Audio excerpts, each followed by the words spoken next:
everyone, and welcome to Rad Chat, the first therapeutic radiographer-led oncology podcast. So this is podcast number 30. My name is Jo McNamara, and I'm joined by my fellow host name Angelica Anderson. Hello. So a big thank you to our last guest, Jemima Reynolds, who discussed her role at the charity Trekstock and support for young people with a cancer diagnosis. If you haven't had a chance yet, please do go on and take a listen. You'll probably learn more about me than you would ever care to know. We are pleased to introduce our guest for today, which is June Davis, who will be discussing the impact of allied health professions in supporting people with cancer. So, hi June, thank you for coming on. Nice to see you both. So June, just to set the context, you are actually my old boss from Macmillan. And some may say I'm quite brave about inviting my old boss on a podcast. So we'll see by the end of it. But June, do you mind just introducing yourself and telling the audience a little bit about yourself and your career pathway? Yeah, no, thank you. And thank you very much for inviting us to join Rad Chat. So, I'm June Davis. I have a bit of I think it's what is called a portfolio career at the moment, but I'll take you back, I won't say how many years, to where I started. So I trained as a dietitian, so I was looking for a role that I could do. I didn't even know dietitians existed, that involved food and catering and helping people though. So I didn't even know, as I say, the role existed, and I was either going to be a nurse or a chef, and the blend of the two became a dietitian. So I spent, trained and then spent quite a lot of time, a good 12, 13 years in clinical practice, and worked my way around most specialties, to be fair. So I think the specialist generalist is what I would suggest in terms of clinical care and pathways, but latterly did spend a lot of time in the oncology space with patients both across head and neck, neurology, ITU, those kind of areas. So I worked my way up the country in terms of clinical roles. So started on the south coast in Chichester, moved up to Guildford, which is where I trained, and then moved to Oxford, where I managed the service at what was the Oxford, which is now the Oxford University Hospitals Trust. And then went on a secondment from Oxford to St Mary's in Paddington, and some of your listeners will know St Mary's, including Naman, when it was St Mary's. So I'm going back a few years, and I was supposed to be there for a year, and I stayed for 10. So that was through the merger into what is now Imperial College Healthcare NHS Trust, and managed allied health professionals across the organisation there. And then moving on from that, did some secondment roles, I suppose, in health authority, again, I'm perhaps showing my age, about health authorities and structures, but then took an interesting path after that, which some may say, and I'm a very low risk person. And we decided, as I was working with a colleague, that we would set up a company. So I completely jumped out of the NHS, literally. And that's never looked back, to be fair, in terms of setting up the company called Allied Health Solutions, which supports the system, health and care, and people in it around anything to do with workforce, allied health professional colleagues, arm's length bodies, professional bodies and others, but also working with the wider health and care teams in a significant range of projects.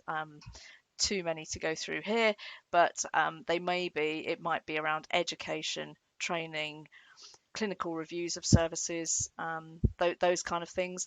And I would say some of those are at a national, a regional and a local level.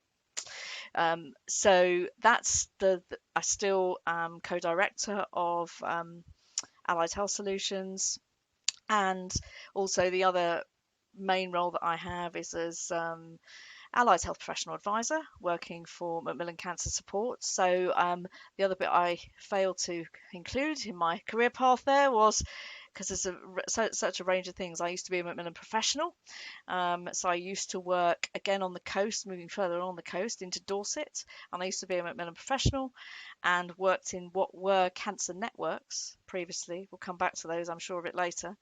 And then I moved into Wessex and was a Macmillan professional AHP lead there, and then went into the Macmillan role in 2015, and that subsequently changed in terms of title, etc., but has two main arms to it, I suppose. The first is around representing and influencing the system, really, around allied health professionals and their role in cancer.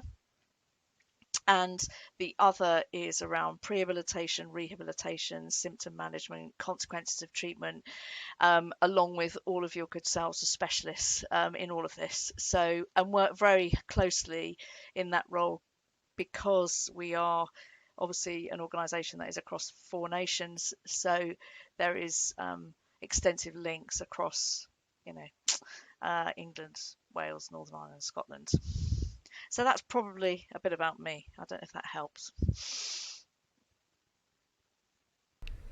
Yeah, it's a great introduction. I love the term portfolio. Well, just so many different things you've done. There's so much like very different experiences from your roles that will draw into where you are now. Yeah. I think that's quite nice to see. Yeah. Well, we actually spoke a long time ago when I went for Joe and Hazel's job, so it could have been so different, couldn't it? But you definitely made the right choice with Joe and Hazel, don't worry. So I suppose that, as you've said, you've touched on, there's many allied health professionals or AHPs, so with vital roles within the cancer pathway. Could you tell us a bit about the key findings from the national AHP survey that you do, so the workforce survey? Yeah, no, thanks. I mean, I think it's an important question because there's if I may, there's the Allied Health Professional Workforce Report, which Macmillan did 2 or 3 years ago, and people can download that from the site. And also there's work that's gone on across several cancer alliances around allied health professionals and what they do, or what they could do, and what the potential is. So some of the work has been, trying to understand and get others to understand where, as allied health professionals, and there are probably some allied health professionals that will spend more time working with people with cancer than others. So, and some that are more obvious. And I suppose some of the description was about understanding what type of patients we see. And when we looked at some of the work across some of the professions, no surprise, but when we looked some of the top tumor types, and in some ways it's a bit, I don't like to talk about tumor types because it's about people, but people with different conditions, so lung cancer, breast, head and neck cancer, neurological cancers, brain and CNS tumors, etc., and upper GI cancers were the most dominant across when you take a generic view. So you start looking into, say, I'll just take my own profession, dietetics is probably quite obvious. You'd be looking at upper to lower GI, head and neck, those kind of areas. It's not dissimilar for speech and language therapists. But I think even people understanding those things about, where people operate in this space is quite important. So I think when we start talking about physiotherapists, you would probably expect people to be working in the respiratory space with lung patients, with those in breast in terms of mobility, and I'm just thinking certainly post radiotherapy, etc., really important. Metastatic spinal cord compression, those kind of areas. Occupational therapy, again, across tumor types for a range of different reasons. And when you talk with, because I'm on a rad chat, therapeutic radiographers, again, you will be seeing people from all of those different tumor types depending on the treatments individual patients will be having. And it's the impact and outcomes, which we'll come to, of what can be delivered there. And so I think that was sort of the broad brush in terms of the types of tumor types. But then you start to think about, well, what are the interventions? What is it we do actually? of which some of us kind of do certain things, some of us do others. We have USPs, we have unique selling points, I guess, and we also have things that several of us can do or support. Because if I'm a patient, I want to be seen by the most appropriate person, right skills in the right place. And I guess be able to know when to my limits of scope are such that I need to refer to others to support. So when we did the national work, some of the things that came out, again, some of this will be no surprise, but just as headlines here: fatigue and energy management, quite significant when you start talking about occupational therapy and physiotherapy, particularly.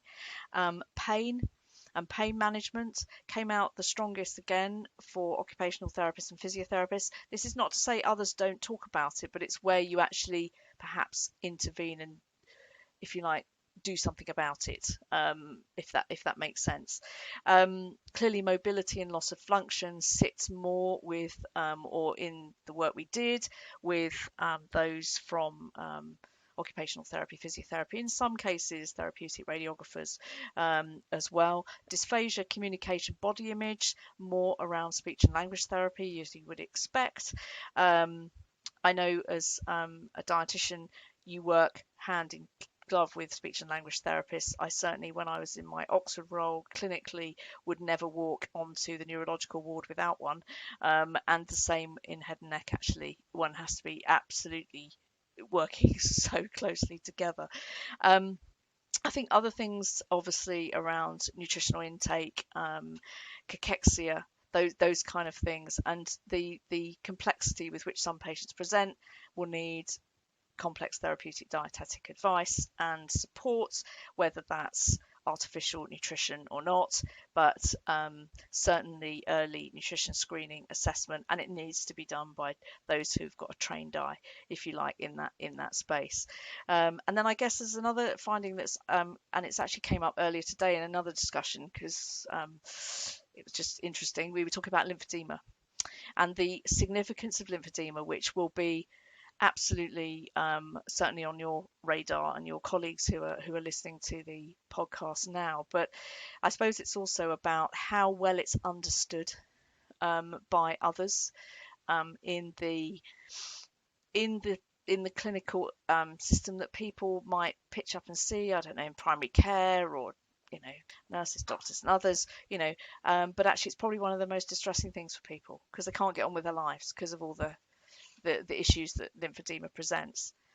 I think moving on from some of the interventions and the tumor types, etc., there's something about, certainly when we've done work in looking at some of the Cancer Alliance surveys, there's been 3 across 3 areas in the country. And just when you look across, not dissimilar findings, there's something about where we spend our time in terms of multidisciplinary team meetings. And anybody as old as I am, we had improving outcomes guidance for different tumour types. And some of you will know those, affectionately known as IOGs. And some of those IOGs had recommendations for the number of AHPs you needed to support, I don't know, somebody with brain tumour. And that they needs to be in an MDT clinic. But it's really interesting that you've only got a small proportion when you look at some of the local findings of people actually in MDTs, and that's just an observation about where people are. And the main MDTs are breast, upper GI, head and neck, perhaps lower GI, but there aren't many more, and I think some of that's quite important to know, and something we need to work on. And it's not because people don't want to, it's just about where they're trying to, if you like, prioritize workload, caseload, those kind of things. I think the other thing is that when we've done some of the national work, and also in some of the work with alliances, there has been some interesting findings around where people spend their time in terms of the pathway as a whole.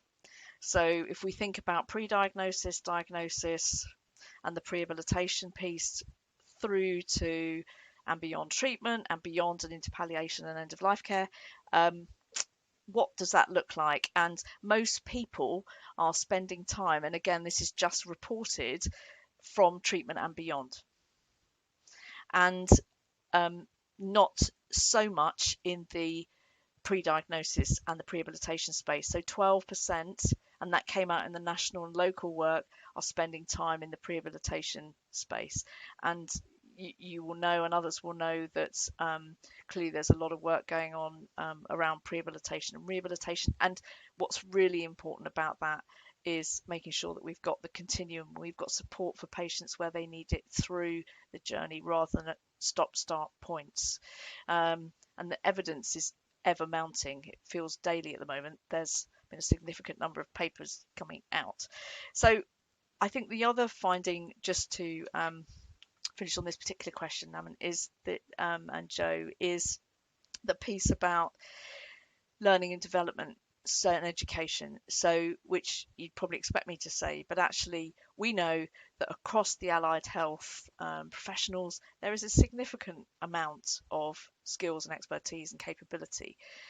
But what I've found over my time working in cancer care, and I spent quite a bit of time in that space, is the confidence and capability to transfer skills that you see with people with perhaps other long-term conditions across to people with cancer. And it is a really mixed picture. So fatigue is a good example, about fatigue management and the principles of fatigue management being translated to somebody with cancer, which are probably not that different in terms of approach to somebody with a neurological condition. So, it's just about giving people the confidence and capability. And I know there's a lot of resource. We've got competence frameworks. There's lots of education and training either in the system or being developed, which we can come to, but those kind of things. So hopefully that's helpful in terms of an overview. There's a lot of information there. I appreciate. I think we could probably talk about that for hours. That was a lot of information, but really, really interesting themes. I think what you said about obviously your role as a dietitian and working closely with speech and language therapists, the head and neck cancer site, especially in radiotherapy, that's where the multi-professional team or multidisciplinary team works really well together. I know we've had quite a lot of listeners now from across the world. So within the NHS and radiotherapy, just to explain, for head and neck, for example, you might have a head and neck specialist therapeutic radiographer who just focuses on that site. You'd have a dietitian, speech and language therapist, and a clinical nurse specialist, and then they may or may not see a doctor. So in our department, week 1 and week 2, us in the review team, so it's nursing and therapeutic radiography, we would see the head and neck patients. But it's really interesting, that kind of synergistic work, and how AHPs were kind of supporting the junior doctors or registrars or the consultants. And Joe, I know you were part of the Macmillan video that came out with that patient, and that really highlighted how amazing it is and what kind of interventions from different kind of backgrounds. It's really, really interesting. I'm glad you highlighted that, Naaman, because we were so honoured to be able to kind of have JJ, who we reached out to via Twitter. We just put out a tweet saying we'd really like to speak to some patients, and JJ kind of responded, and his story is amazing. Like, I'm hoping one day he might come on the podcast, but he was talking about his whole pathway with Hazel and I, and we just sat there for an hour totally enthralled in everything that he went through. And not that I was expecting him to say it, because actually I didn't expect it, and I don't expect it from patients, but he was very open about the fact that he felt it was the therapeutic radiographers that helped him get through treatment. And he had come into contact with a lot of AHPs, but he said it was the way they worked together, which really stood out for Hazel and I, because, as therapeutic radiographers, sometimes we aren't necessarily known for kind of promoting our role and even saying what our title is. And he said that the dietitian and the therapeutic radiographer work so well together that actually he felt that when he was admitted onto a ward, he knew that they would get him through it, and they would go and take out the supplements to his home. That's NHS service for you, isn't it? But that partnership worked really well. And he said, I wouldn't have finished radiotherapy had it not have been for that kind of team working and that support. So I think it is we all know, don't we, when Boris goes on TV and says thanks to the nurses and doctors, we all go, and everyone else. But it's definitely relevant from that video that came out recently. And for anyone who hasn't seen it, please do go on and just Google Macmillan Therapeutic Radiographers. It sits on the website now. And thank you, obviously, to everyone who contributed to that. But it's a real nice piece to show how AHPs contribute to people's care, and obviously they were Macmillan professionals that were supporting him, and we didn't even do that purposefully. That just happened to be the case, which was really reassuring. But I think synergistic working, definitely, and I know from the fellowship that Hazel and I did, June taught us loads, absolutely loads, working with different AHPs. It was really beneficial from our perspective. I think the learning was mutual, to be honest, and I think it was always very interesting and thought-provoking discussions in a good way. Yeah, Macmillan is great for that. I obviously loved being part of the CMO team, but it was really interesting just to get different perspectives on things, and talking to a GP, how would a therapeutic radiographer work alongside a GP? And again, it's from some of the primary care trusts, you'd think, oh, actually, you'd never get involved with therapeutic radiographers. And actually, looking at some of the mapping, you can really see how lots of different AHPs in different spaces could contribute that. So that was really amazing to see, but also to just the discussions. We always say this, don't we? When you get an opportunity to kind of network and talk about things, it leads to other projects and work and research. So June, we're just thinking in terms of kind of the actual fellowship itself and kind of working with people from different backgrounds and things. How do you think AHPs wanting to learn new skills within a cancer pathway can go about that? Maybe with Macmillan, but also externally as well. Thank you. Important question. So to sort of cover a few things. So I've talked about the capability, confidence to translate people's skills across to supporting people with cancer. What's different and what's similar, and giving people those skills. We've done work, certainly I have, through the company work and through some of my other roles in delivering education, if you like, and we had paramedics, radiographers, dietitians, speech and language therapists, physios, and I'm going to forget somebody, OTs, etc., in the room talking about I don't know, the myths about nutrition, what you know and what you don't know, and what's helpful to know when you're advising patients, issues about, for example, metastatic spinal cord, etc. A lot of it's myths busting, a lot of it's knowing how to signpost people and where to direct people, and knowing who's in the system in oncology to support people other than allied health professionals, whether it's clinical nurse specialists, whether it's oncologist colleagues, other radiographers, others who can support that, because there's a lot of learning can happen there. And that's why I go back to the MDT clinics and the MDT teams, of which you can learn a significant amount just by sitting and networking and working with colleagues. So we don't profess to be experts in everything, hence we work with others to, as you've described in the head and neck example, which is an important example, where we hand off and where we work together, and where I would say, Naman, you do your bit, Joe, you do your bit, and we come together and deal with some of those things to support somebody at different points. And of course, sometimes we have to be patient led here, and it's about needs as well. So that's important. I think there's something about formal education and training that's in the system and available and or being developed. So there is a piece called Prosper, which some of your listeners will know about, which is pre-rehabilitation, rehabilitation, and all things linked to personalised care. Hence the acronym Prosper, which is a piece of work, quite a large piece of work in collaboration with Health Education England and Macmillan, and the initial online modules can be found on the eLearning for Health platform, and there are more being drip fed in there. So the content there covers prehabilitation, personalised care more broadly, and rehabilitation, symptom management, consequences of treatment.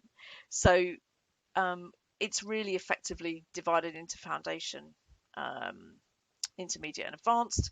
And you've got, you can go in at any level, just, up to the learner. The learner chooses their path. I think that's the word. So that's quite important. And I think what's telling about just doing that work, I mean, there are other facets to that work, but just as the core, when we started looking at cancer rehabilitation, you realize how many symptoms there are and consequences there are. And we've covered hopefully the majority there, but we've had to divide that module into 3 separate sub-modules because it's so big. Otherwise, the learner, and it's similar to your listeners, we could maximum 20-30 minutes, because you can't, there's only so long you can sit and learn some of this stuff. So there's only so long, June, that your manager will allow you offset. Indeed. It's a good point. And about being released, so you want bite-sized chunks that you can just go in and do, so we've been that's a really good point, Joe, about being clear about that. I think one of the other things is, as you've asked me, Joe, is about some of the opportunities. So we've been sort of thinking about this in terms of how people's skills can be adapted and support other parts of the cancer pathways in their broadest sense, no matter what tumor type we're talking about. And for me, there's something about acute oncology and how we could and should support people who we know some of the acute oncology presentations warrant certain professionals. We also know that we have allied health professionals in quite a number of trusts, and if we're in England or in the equivalent organisations in the other nations and elsewhere, who are working in accident and emergency, and how well can those people help support patients? And do they know their acute oncology services? Because some of the acute oncology presentations need support from allied health professionals.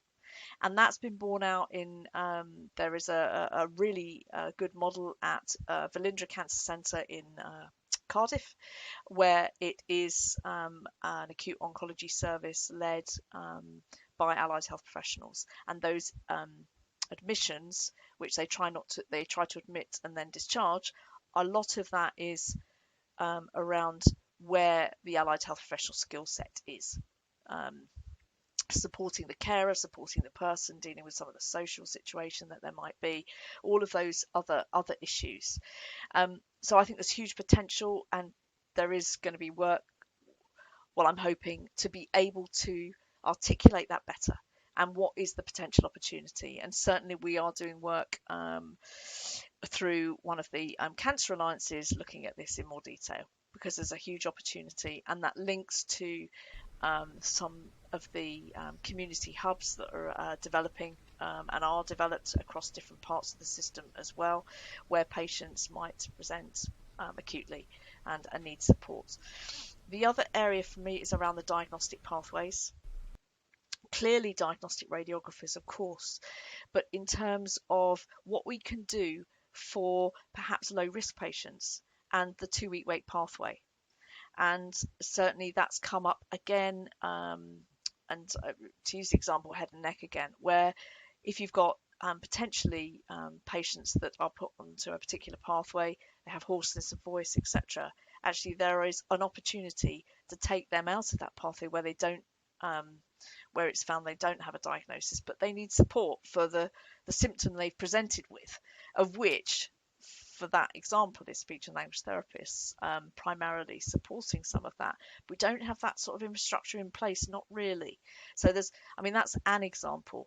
And again, going back to, I'm not a physiotherapist, but I spend a lot of time with physiotherapists. And when they talk about metastatic spinal cord compression and clearly understanding how to escalate that, what to do, and clearly expedite accordingly is really, really important.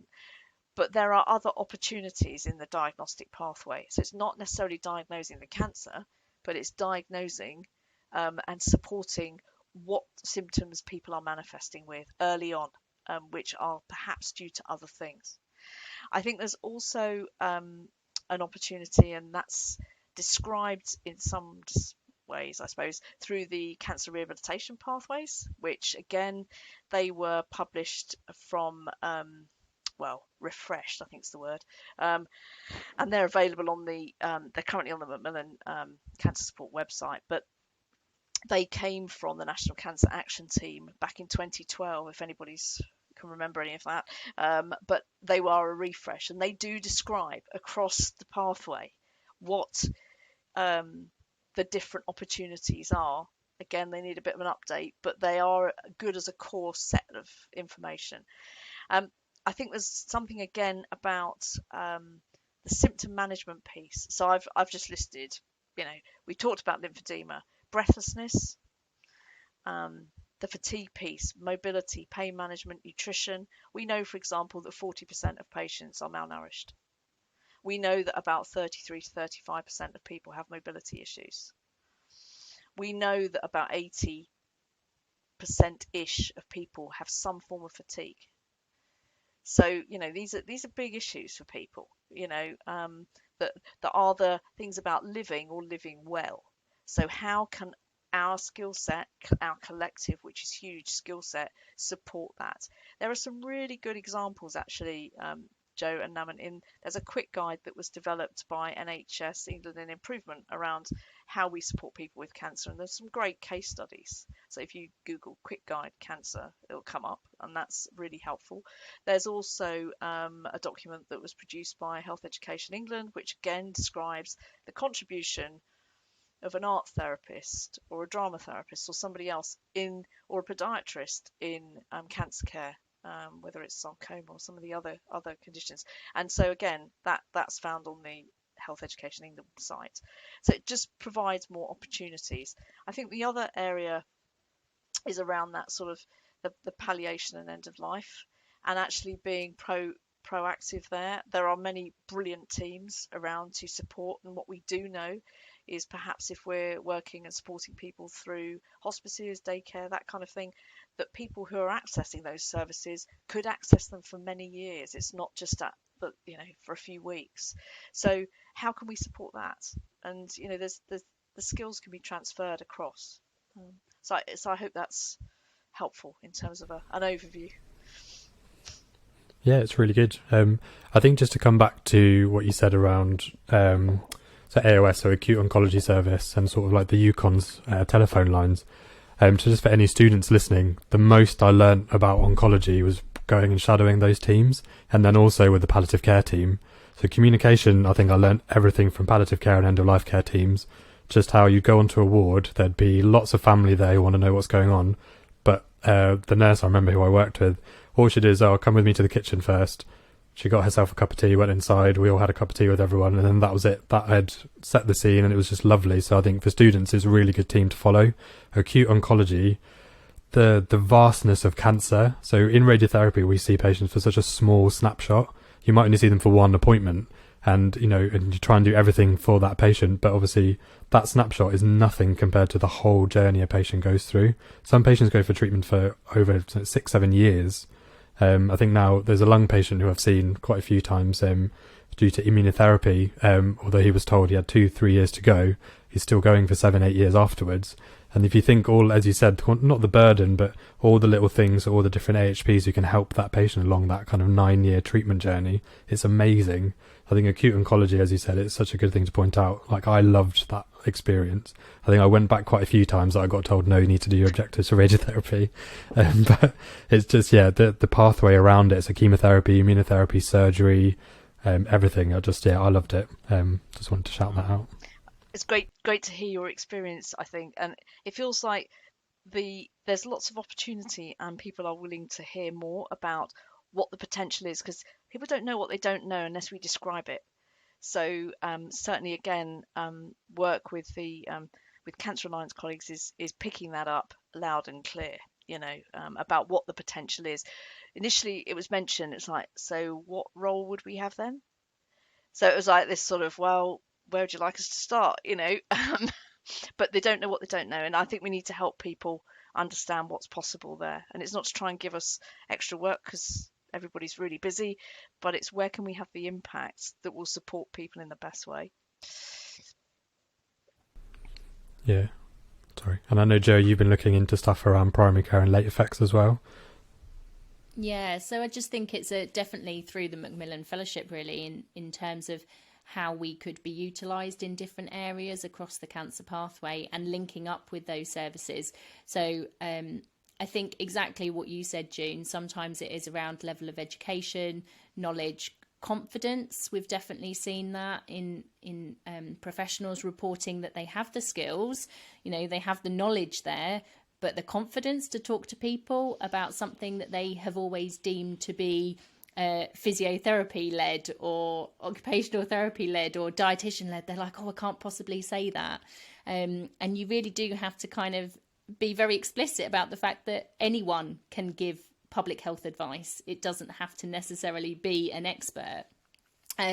So absolutely, I think that's something for lots of the educational providers to pick up and run with, to make sure that we're really educating the future workforce to think about that adaptation in service delivery, the integrated care services, thinking about the crossover of skills. And that's not to say that you're not going to qualify as a professional in whatever it is that you're dedicated to. It's about giving you the opportunity to assist in different ways and across pathways. It would be amazing if you had healthcare professionals that were able to support dementia in whatever area they were going through. That's not to say that you're an expert, but that you have the knowledge and support to be able to offer to that patient and their relatives when they might be attending for a diagnostic scan or for radiotherapy. So I think definitely what you mentioned, June, about the crossover of pathologies, thinking about how we can support cancer patients again in other areas, offering advice about diabetes and cancer. There's lots of times, isn't there? And I know from my own experience, and also a colleague that I had who was going through a transplant, and I always remember her saying, oh, I've got 5 blood tests to do today. And I said, what do you mean you've got 5 blood tests to do? And she basically said, well, they're for different things at different hospitals. Yep. And she was travelling 40, 50 miles a day just to go to different hospitals for blood tests. And you just think, why are these services not joined together so that you go for one blood test? And yes, it's a big old draw, but actually you're then doing all the tests that you need.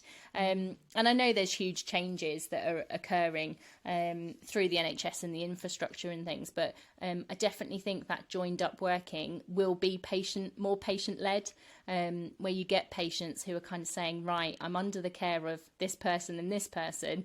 You need to have a conversation to reduce some of those hospital visits. Because really, when you think about it from a patient perspective, who is your customer, some people might say that, they're getting a service.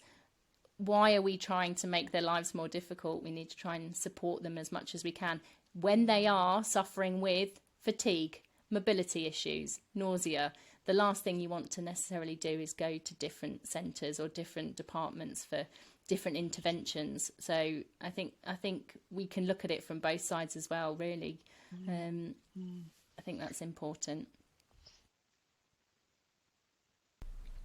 June, I know we've kind of touched on it, but I suppose for the local cancer pathway, so all across the country, and you said in all the nations, so all the different AHP roles that you've discussed or we've discussed so far, how do you think they can influence those pathways and kind of supporting cancer patients a bit better?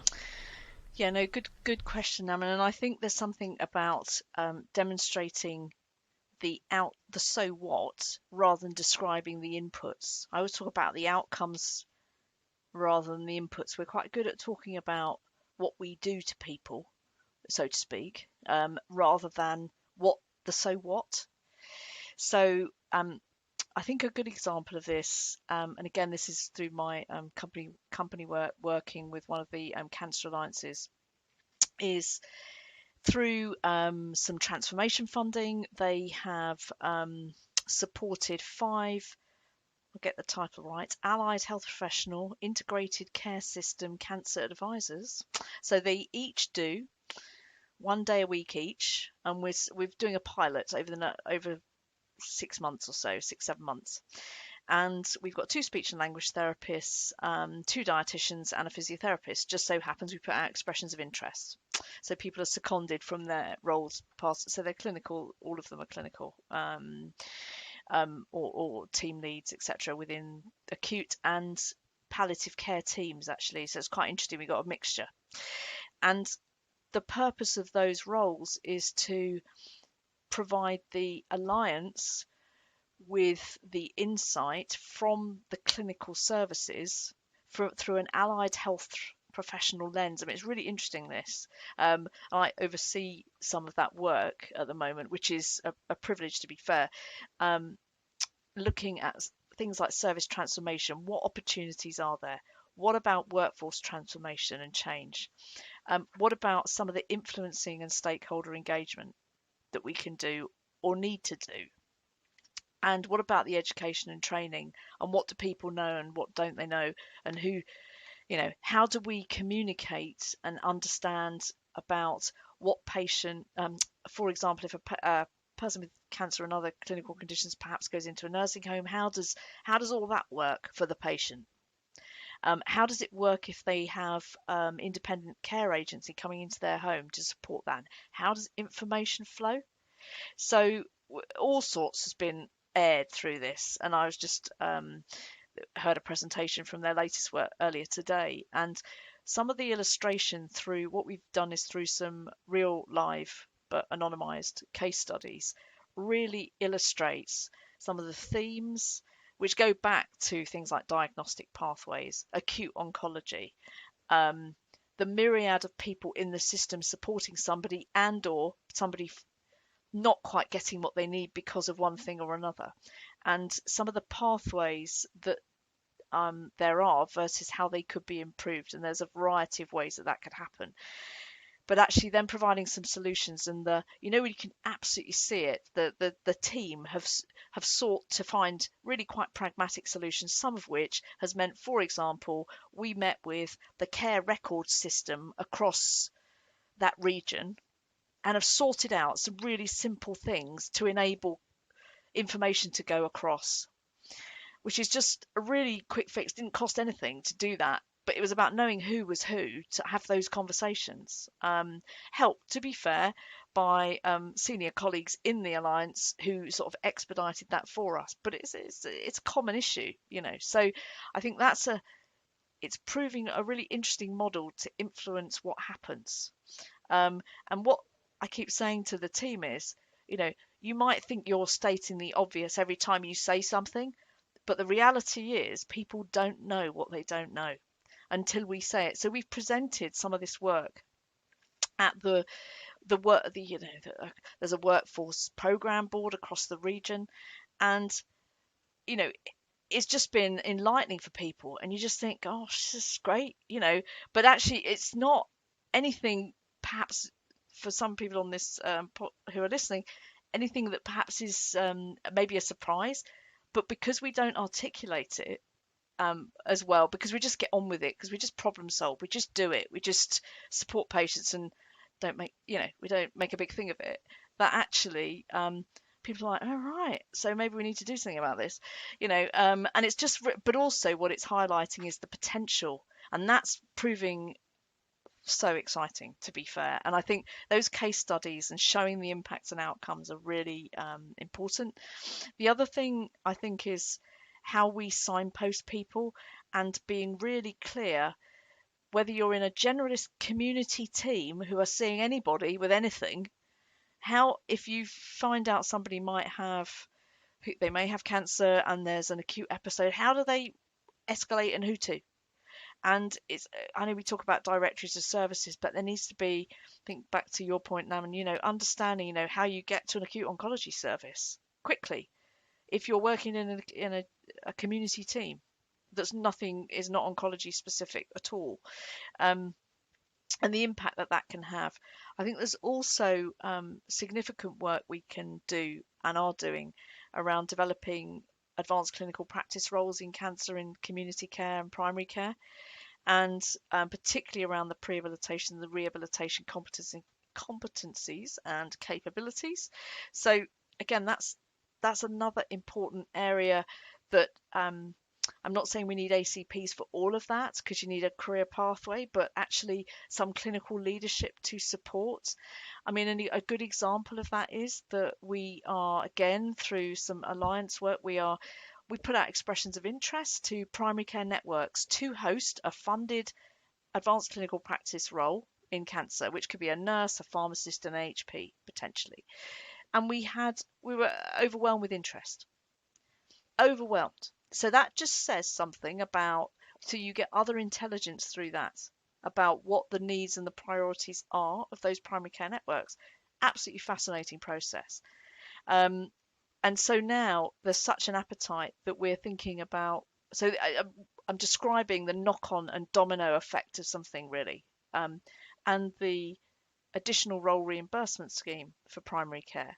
Roles such as dietitians, paramedics, occupational therapists, physiotherapists, podiatrists, etc., who can be funded, their salary 100% in primary care, but we're going to start describing what that might look like for people with cancer, because there's an opportunity there to support people within a multi-professional team and develop those teams outside of the secondary care space, but have links in, if that makes sense.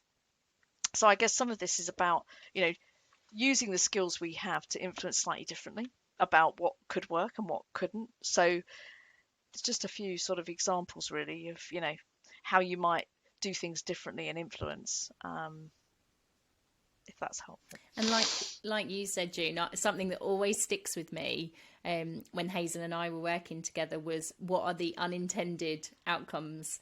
And it always sticks with me, because every time I do a project or a piece of research, I really do pay attention to things that I wasn't necessarily anticipating or even looking into researching. But those can sometimes be as powerful and as rich as what you were initially set out to do or to investigate. And I definitely think for anyone who's doing project work, it's essential to almost store all that unintended outcomes in a place to go, this in itself could be a PhD study, as well as obviously the work you're doing. But so important for anyone who's looking at developing or changing service or doing any research or project work. That always sticks with me. I think a good example of that, just if I may, Jo, is that through some of this work, we've identified that there is a real issue of access to services for those with learning disabilities. And it's come up time and time again. And one of our colleagues in one of those posts is sort of looking at that in a bit more detail. And it's come up just from different teams, not necessarily, they haven't talked to each other about the fact they're going to bring this theme up. It's come up. So, that's a really important thing that we need to sort out, particularly at the diagnostic end of the pathway. So, that can then get fed back as to, well, how do we work through that as a region, really? Good example. Perfect. So, June, we're nearing the end of the podcast. So the last thing that we always finish with all of our guests is basically asking them if they had any top tips for any of the listeners. So obviously the things that we've spoken about is very much around workforce. So I'm anticipating maybe, the allied health professions listening. Are there any top tips that you would give them based on what we've kind of talked about this evening? Yeah. So for me, there's something about understanding who to influence where you are. So about having a network. You don't need to have permission to have a network. Who is it you can work with, and who do you need to know? It's inviting yourselves to those meetings that you are not invited to, if that makes sense, and also to those conversations, because actually that can really help, and you can identify those stakeholders and other people that could support you. And I think, as I say, nobody needs permission to do that or have a virtual coffee. Do you know what I mean? And we can do that virtually or face to face. And you never know what that will lead to. I think we need to clearly articulate the outcomes we can support patients with. So you may have had it on a previous podcast. I haven't listened to all 30, or 29, I have to admit. But the pitch you would make if, you were stuck, you found this chief executive in the car park, or something like that. I think that's quite important. What is it, and what's the so what?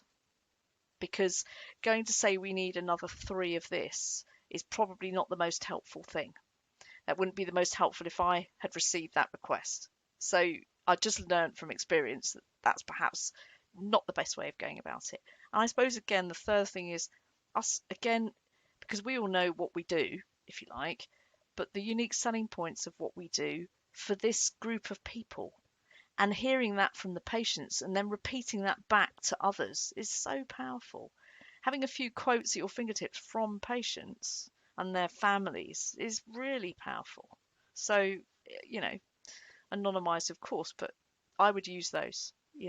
They're important stories. Hearts and minds. Win hearts and minds. Absolutely. Oh, thank you, June. That was amazing, and amazing top tips for anyone listening. I think anyone who gets stuck in a lift with the chief exec of any trust needs to have their elevator pitch primed and ready, notes on their phone, imagery at the ready.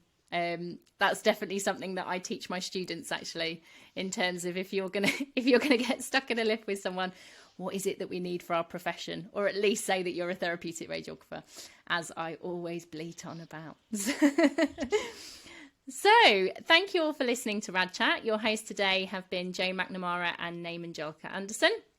A huge thank you again to our guest, June Davis, who is hugely insightful into all of the workforce development and AHPs. So head over to our YouTube page to see a live recording of this podcast. If you're utilising the podcast for CPD purposes, consider the reflective questions posted along with the links to resources and some of the literature discussed within the podcast. And to receive your accredited CPD certificate, please complete the Google form attached. So our next guest to feature will be Linda Thomas, who's discussing her role as the CEO of Macmillan Cancer Support. And I promise you, we didn't align two Macmillan colleagues alongside each other. It just happened to be like that. But thank you so much, June, and take care, everyone. Good night. Thank you. Thank you.